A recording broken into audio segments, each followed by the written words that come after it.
Ladies and gentlemen, it's about to get real ancient aliens, Stargate portal in the Cosmic Christ University today.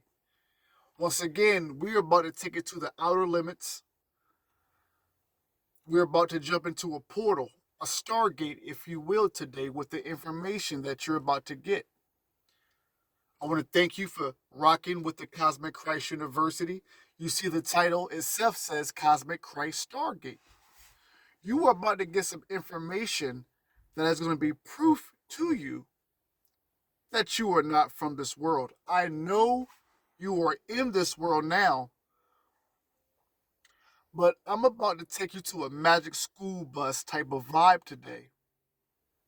And you're going to learn about your past spiritually, cosmically. You see the title, don't you, family? It says Cosmic Christ Stargate, the gods and men. My beautiful family, we are going to feel a lot of the voids that you had about your spirituality. This video makes me so happy because you watching, whether it's 10 people, 50, 1,000, you're going to have some of the biggest proof today that we are all galactic beings. Did you just hear what I said? I'm about to give you some work from 1930 that you never heard before. That's going to give you proof that you are a star seed, a galactic being, indigo children, that the gods left us here to do some work and now they're about to return. Did you hear what I said, family? No matter your hue, spiritually it's time for you to make it do what it do. We're going to have one of those type of magical presentations today. Did you hear what I said? Frankie Beverly and Mays said that we are one. So in that case, before we get ready to take off with our rocket ship into the cosmos, what we're about to do in just a few minutes, no matter your hue, family that's watching, it's time for you to make it do what it do. You have now entered a cosmic Christ time.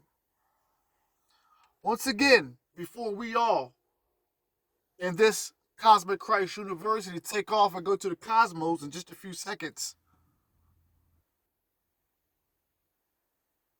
you need to understand that you may be in this world, but the essence of who you are is not even close.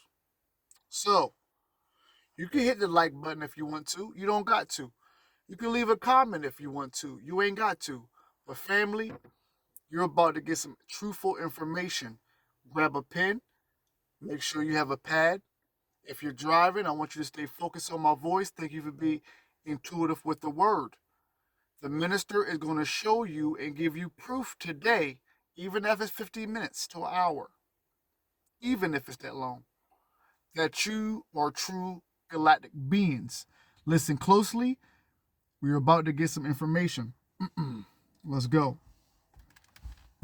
And I quote, "The twilight of the gods is a condition little understand today. It is extremely difficult for us who through the workings of evolution have descended into the depths of the material world to believe that the gods ever had intercourse with man. They are still regarded by the majority of our historians as mythical beings, creatures of ignorant superstition minds, though those who write of events taking place before our era are constantly compelled to state amazing facts which they cannot account for." 4 minutes in, I'm going to repeat myself and then just repeat this again so you watching can understand what my channel is when I say this is the home of the esoteric and the metaphysical knowledge. Let's read this again. This presentation is going to be proof that you, no matter your hue, Hue, that we are all galactic beings that come from the cosmos and beyond. If you are ready and been waiting for this type of conversation, then please grab your seatbelt, make sure it's locked, We're about to take off. Let's go again. And by the way, this was written in 1930. 1930. The twilight of the gods is a condition little understand today. It is extremely difficult for us, it says, who through the workings of evolution have descended into the depths of the material world. Let's read that part again. It is extremely difficult for us who through the workings of evolution, think about Charles Darwin, who through the workings of evolution have descended into the depths of the material world, to believe that the gods ever had intercourse with man. They are still regarded by the majority of our historians as mythical beings, these gods, creatures of ignorant superstition minds. Though those who write of events taking place before our era are constantly compelled to state amazing facts which they cannot account for. Sightseers, gazing upon the Apollo Belvedere and the statues of other great gods and goddesses, are of course told by, and I quote, the man from Cook's, end quote, who is taking them round that no such person as Apollo ever existed. We have always been interested in the group stupefaction this statement produces and the awful questions that follow. So many want to know who the model was and why he was called a god. Could this wonderful being Apollo we're talking about, could this wonderful being have been only a myth? And if he was a myth, where did the conception come from? Yet, if we decide to reject the intervention of the gods in human destiny, we will find very much more than the Apollo and the pyramids that we cannot account for. No amount of Darwinism can help us, for Darwin never attempted to deal with our spiritual evolution, obviously. When you talk about natural selection, that's what Charles Darwin and Darwinism gave us. But when it came to spiritual evolution, there are people like Rudolf Steiner, Gerald Massey, H.P. Belansky, Randolph Beverly Pascal. There's so many ancient people who have given us more than what the Bible and more than what Darwin could ever give us. So let's read that again and make sure we're on the same page. Hold on to your horses. I haven't even scratched the surface on this presentation. Yet, if we decide to reject the intervention of the gods, yet, if you watching are trying to call cap on the fact that there were gods that came down here and intervened, and we are part of that substance of those gods, then you are obviously in the time we're in the age of Aquarius, in this quantum world, you non-believer are about to be in your feelings. Let's read this one more time. Let's catch up. Yet, if we decide to reject the intervention of the gods in human destiny, we will find very much more than the Apollo and the pyramids that we cannot account for. No amount of Darwinism can help us, for Darwin never attempted to deal with our spiritual evolution and pinned his faith firmly on the amoeba and the ape, omitting to explain to us why, after all these centuries have rolled by, no ape has ever become a man. Think about this, and shout out to Bobby Hemmett and brother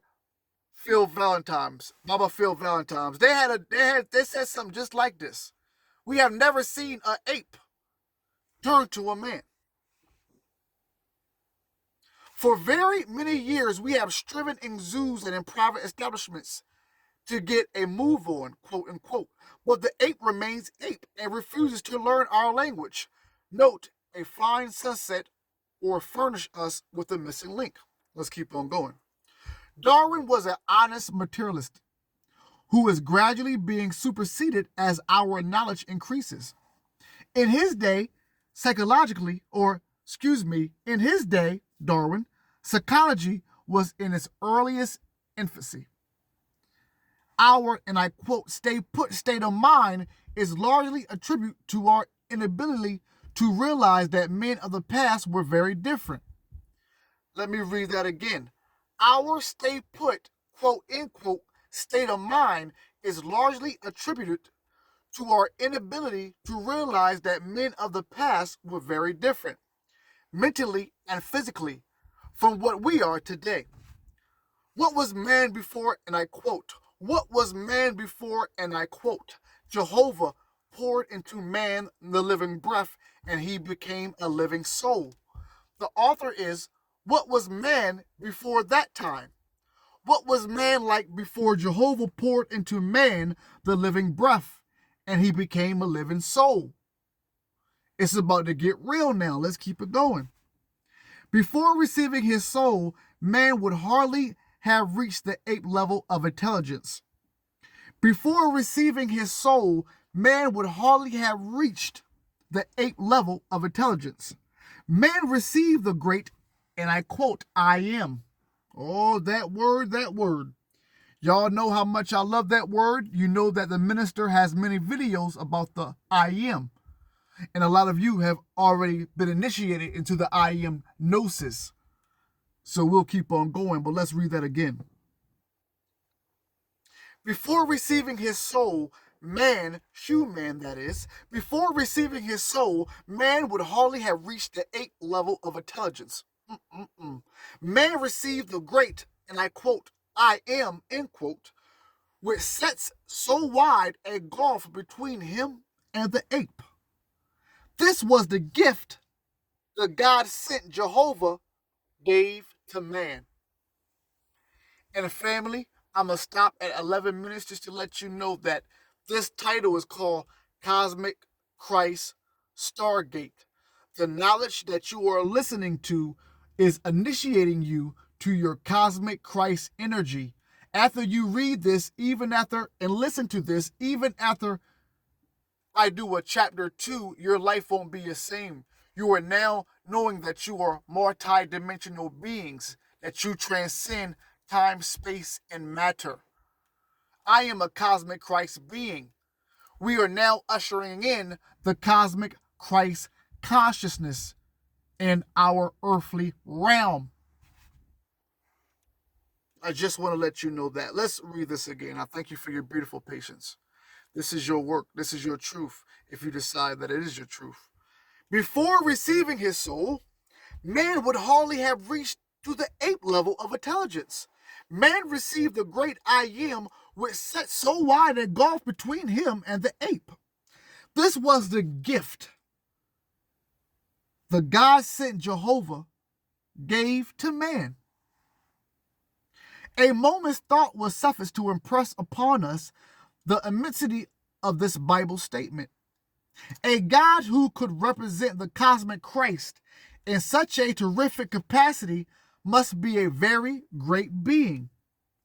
We read the translation, and I quote, and God breathed into man, end quote. And God breathed into man. The translator appear to consider God and Jehovah to be one and the same being. In the days of Moses, men thought of Christ when they spoke of Jehovah. Moses is biding by Jehovah to direct the people of Israel to the Christ by his name, which is I am. I am. Jehovah had come to reflect the Christ to humanity before the Christ's descent and to prepare the way of the Lord. Now, let me stop. I'm going to get me some water. This is where I want everybody watching to pay attention. Because what you're going to hear, even if we stop at Yeshua, Jesus, and go before him, all of that was preparing. All of that was a distribution from this way, from this region, to this region, to this world, to this world, to this side, until finally at an age where that one frequency can awaken through everybody. This is what this line just told us. I'm going to read it again. And remember what the title says, the gods and men. And it's letting you know that this Jehovah energy, whether it was Jehovah Jireh, whether it was Jehovah Nasi, or Nisi. So many Jehovah's, and we're going to break those down in another video. These were different attributes, different rays, different angles of the one source, of the first cause, what we call creator. Even in themselves, they were preparing the Christ energy until the Christ came. Now us, we have gained that consciousness now that we can open the door and be able to see what the other worlds are doing, what the higher beings are doing. Because now, after all this time, family, after all these ages and epochs, we have reached a consciousness that allows us to spiral upwards, if you get what I'm saying. Now, I want to keep focusing on the presentation. But I'm going to read this again so we're all on one accord. And thank you for your patience. We read the translation, which is found in the Bible, and God breathed into man. The translator appears to consider God and Jehovah to be one and the same being. In the days of Moses, men thought of Christ when they spoke of Jehovah. Listen up closely. Moses is bodied by Jehovah to direct the people of Israel to the Christ by his name. And I quote, I am, end quote. Jehovah had come to reflect the Christ to humanity before the Christ descent and to prepare the way of the Lord. I am telling you, we have reached that stage. Let us glance for a moment at the national organization of Israel under Jehovah and Moses and the wonderful first 40 years of the life of the nation. The Reverend W. Pascoe Gord writes, and I quote, "There is nothing like it elsewhere in the world's history. For instance, the sudden arrival of the fully organized nation upon the stage of world history. The facts explain many things connected with the sudden appearance of this nation. Amongst the nations of the world, which, without the explanation, would fail of being understood." And I quote again, "For instance, the sudden arrival of the fully organized nation is perfection in monotheism and the worship of the true God. Its perfection of law and its administration is perfection of every department of national life." Let's stop there. Because in a few, I'm going to try to get it out in this presentation. But in a few minutes, we're going to talk about the Greek mythology, the Greek gods. And I hope you just listened to what was just said by Reverend W. Pascoe. He is saying that there is a nation, and we're about to talk about the Greeks in a minute, that out of nowhere, they just was in the planet, just came out of here, nowhere, almost out of the cosmos, the intellect in place, already scholars, already here with a law, already here with a structure, in the midst of a lot of the people still going through savagery, still going through the barbarian stage, cavemen, if you will. There came these people out of nowhere that were already civilized, physically and intellectually, is what it is saying here. So now what we're doing is, you may have heard stories like this on Ancient Aliens and other stuff. We are slowly putting the missing link together on us, the gods, and the cosmic Christ energy. So I thank you for your patience. I want to read this again. I am going to read this again. Because when it comes to the Greeks, and there's probably more out there, but we're going to talk about the Greeks and Greek mythology in just a few. The Greeks, and if you even look at the pictures and the paintings of the Greeks, they're all laid down writing. They're always writing, because they were just scholars, all of them. But what you're going to learn in just a few, maybe in part 1 and maybe in part 2, that definitely the Greeks were cosmic beings. Some would use the word aliens, but I don't even want to use that type of terminology because they're a family, they're ancestors. But when the Greeks came down here, they came down here from another planet. They came here from the cosmos, and they set down shop. They set up shop up here, excuse me. They came down here and set up shop. But I'm going to read this again so you can understand what I'm saying. I thank you for your patience all the same. Reverend W. Pascoe says, there is nothing like it elsewhere in the world's history. For instance, the sudden arrival of the fully organized nation upon the stage of world history. The facts explain many things connected with the sudden appearance of this nation amongst the nations of the world, which without this explanation will fail to be understood. For instance, the sudden arrival of the fully organized nation is perfection in monotheism and the worship of the true God. It's perfection of law and its administration. It's perfection of every department of national life. Other nations have taken ages for the development of their systems, none of which have ever attained this perfection of this. And I quote, in order to bring about this result, we see a nation 40 years in intensive training in the wilderness. They were literally shut up with God. They had no international intercourse. They were shut off from Egypt. They were rebuffed by the nation of Palestine. They could not pass to the Euphrates nation unless the road through Palestine were open to them, and even the road to Palestine were closed to them, as the history of the pyramids so clearly shows in later diplomatic correspondence centuries after the events confirms this. They had neither manufactories for trading purposes nor commerce. They built no cities nor even houses. Their clothes and shoes were miraculously preserved. They had no agriculture, but were miraculously fed with manna, M-A-N-N-A, from heaven. What a weary time for a whole nation, one would be apt to exclaim. Not so. It was a national school intensely mastering the problems of life. They were mastering the fact of God and the presence of Jehovah in their midst. They were a nation at school and were attending to only this one thing. Out from that one school came the greatest political economist the world has ever known.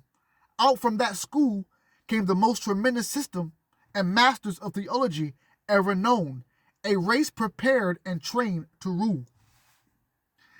It is not time that we learn the truth about Jehovah.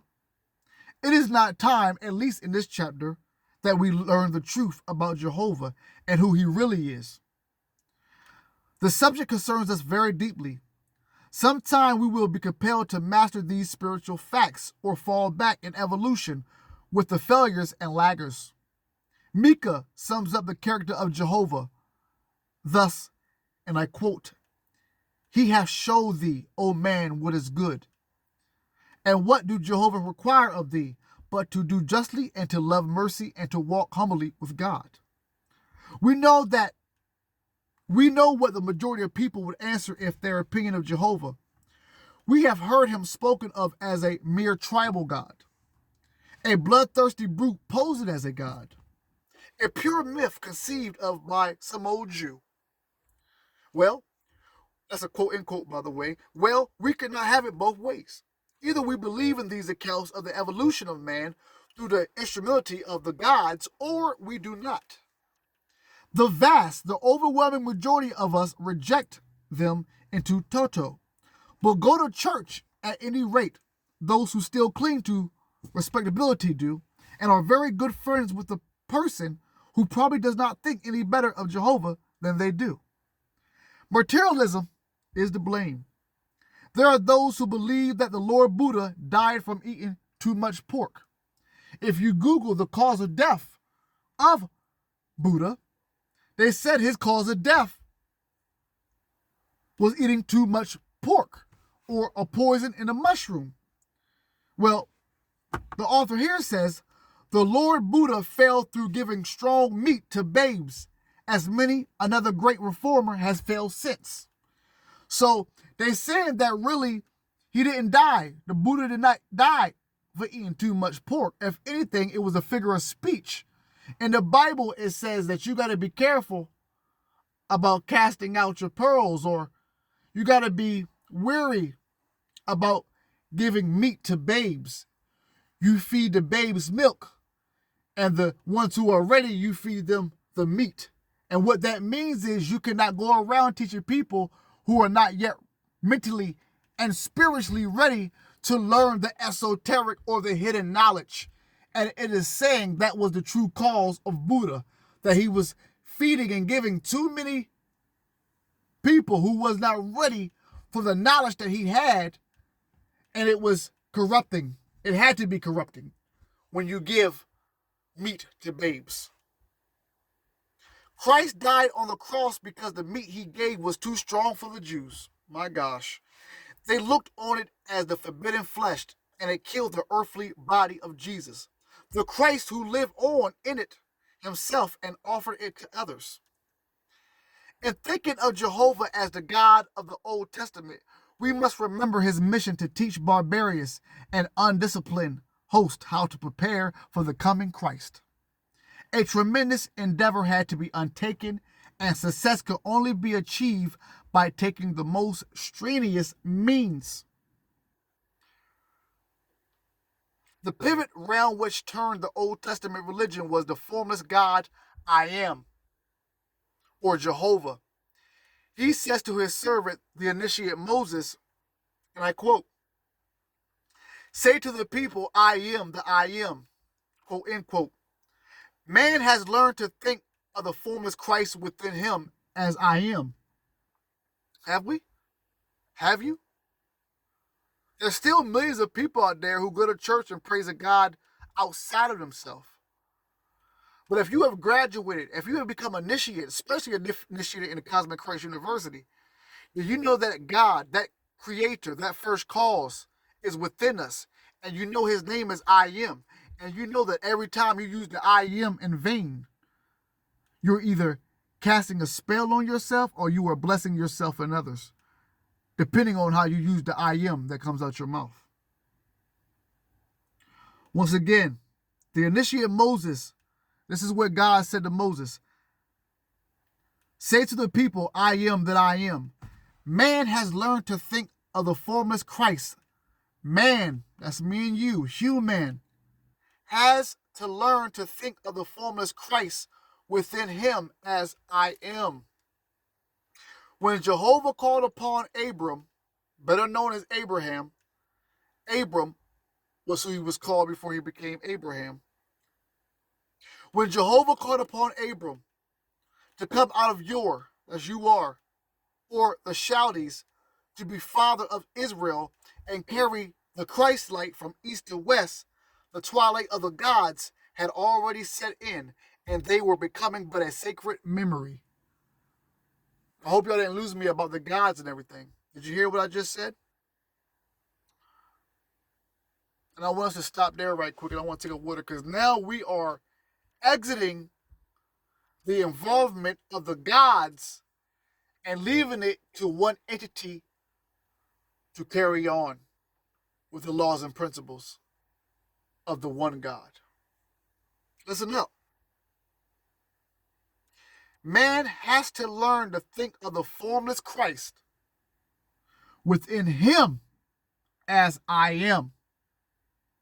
When Jehovah called upon Abram to come out of Ur or the Chaldees to be the father of Israel and carry the Christ light from east to west, the twilight of the gods had already set in, and they were becoming but a sacred memory.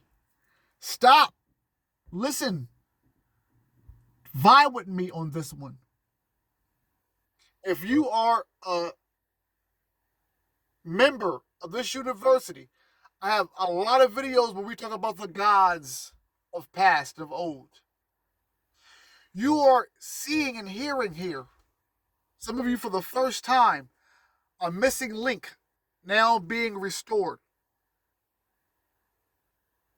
Moses was the initiator of the laws and the principles to follow. By this time, the gods were already starting to be a faded memory. Before that time, though, the gods were among us, pushing us, motivating us, and some of them were incarnating in us. Let's read this again. Thank you for your patience as always. Man has to learn. That goes for you watching. You have to learn to think of the formless Christ that Christ you were taught in your churches. The formless Christ within him, within you as the I am. When Jehovah called upon Abraham to come out of Ur of the Chaldees, Chaldees, to be the father of Israel and carry the Christ light from east to west.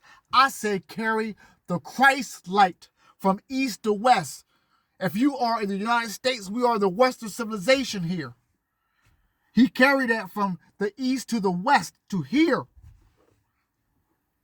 By that time, the twilight of the gods had already set in, and they were becoming but a sacred memory.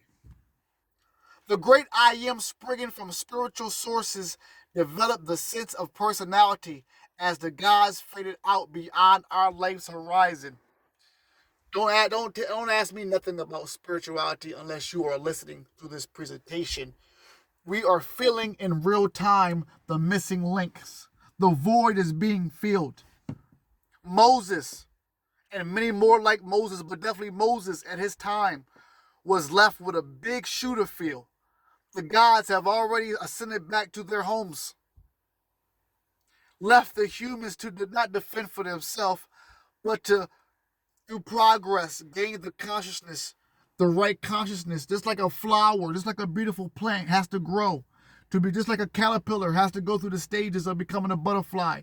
We have been through and our ancestors have been through the stages of spiritual evolution to now what we're about to experience soon and very soon in this age of Aquarius is the reuniting, the reunion of us with the ancestors.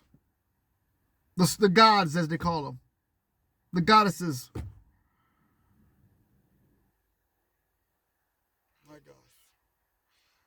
The great I am, springing from spiritual sources, developed the sense of personality as the gods faded out beyond our life's horizon. There was something after the gods left that remained within us, that was an essence of them, that is still an essence of them. Going on 33 minutes. Are you listening? Are you in tune? Did you hear what I just said? And if you do, I should be like buttons on like buttons. I see 50, I see 18, I see 10 people. There should be like buttons. Why? Not because y'all tell you to like it, because this is spiritual truth. You still stuck in the material world in the illusion, wonder what the president and his staff is going to do, wonder what this country is going to do, wonder what this entertainer is going to do. But you are that person once you are spiritually in tune to who you are. I'm going to read this one more time. The great I am, springing from spiritual sources, developed the sense of personality as the gods faded out beyond our life's horizon. Comparatively, few people take the trouble to learn all they might regarding the grand scheme of evolution, conceived and being worked out by the cosmic Christ. And we accept very little of all we can know regarding the spiritual lords working under him. Roughly, we may term these angelic beings sun gods. Should I stop here? I should stop here, shouldn't I? A little more? At 30 minutes now, you are now about to get to the essence of our connection with the gods. Our connection with this cosmic Christ. It is my job, and I've been doing this for 5 years on YouTube, ushering in the rise and the return of the Divine Mother. I've been letting you know I am the son of the Divine Mother, Sophia, Lilith, Kuan Yin, all of them. The Marys, the Virgin Mary, Mary Magdalene, Isis, Hathor, our Divine Mothers. Comparatively, few people take the trouble to learn all they might regarding the grand scheme of evolution, conceived of and being worked out by the cosmic Christ, and we accept very little of all we can know regarding the spiritual lords. That's with an S. Working under him, under the cosmic Christ. Roughly, we may term these angelic beings sun gods. I'm gonna give you let's do 45 minutes, and then we'll start with the sun gods. This part right here. If we would understand the gods, we must take a really wide view of the cosmos and grasp the fact that this is not only this is not the only globe in which the absolute is interested. If we would understand the gods, we must take a really wide view of the cosmos and grasp the fact that this is not the only globe in which the absolute is interested.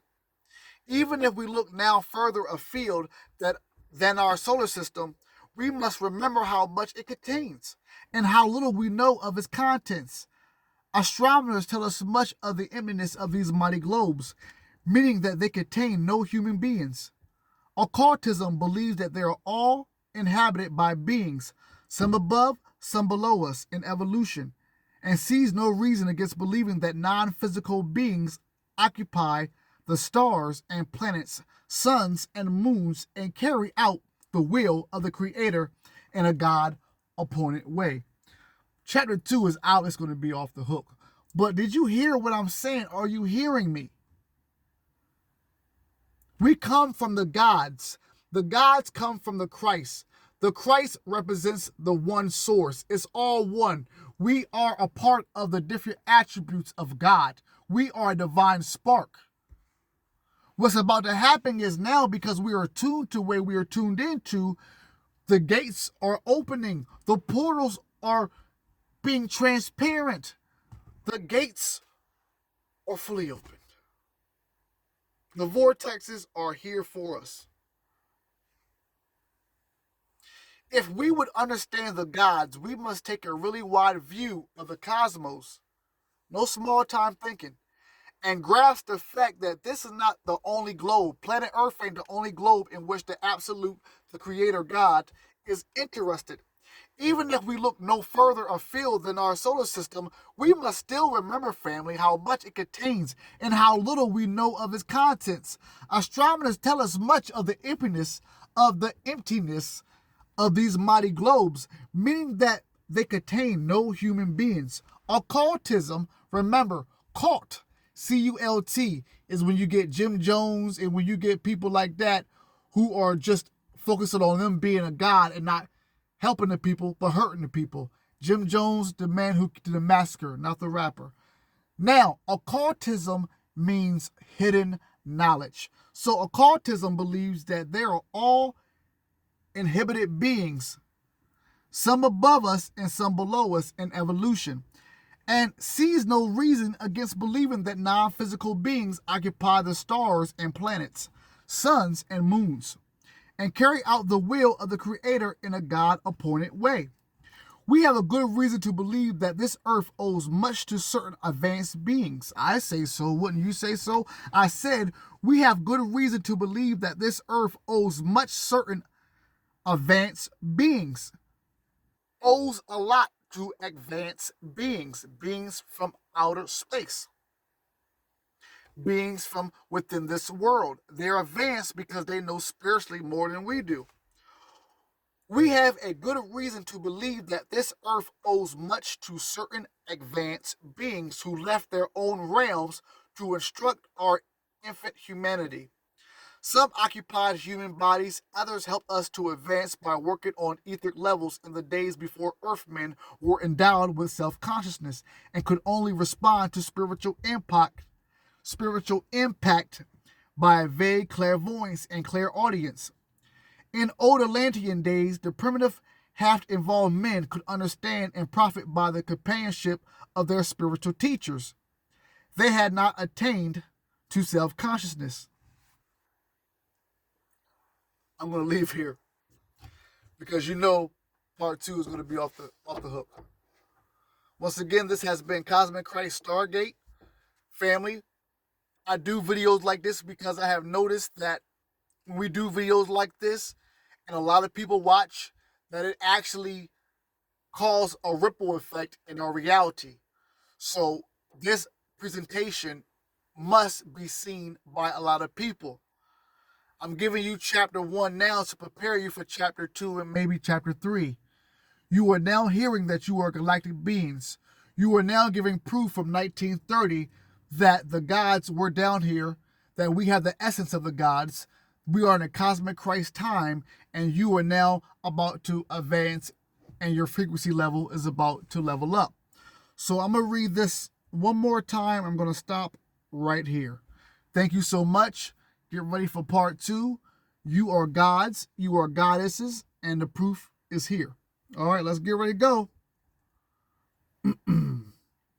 If we would understand the gods, we must take a really wide view of the cosmos and grasp the fact that this is not the only globe in which the Absolute is interested.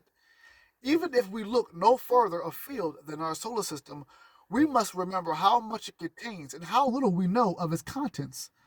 Astronomers tell us much of the emptiness of these mighty globes, meaning that they contain no human beings.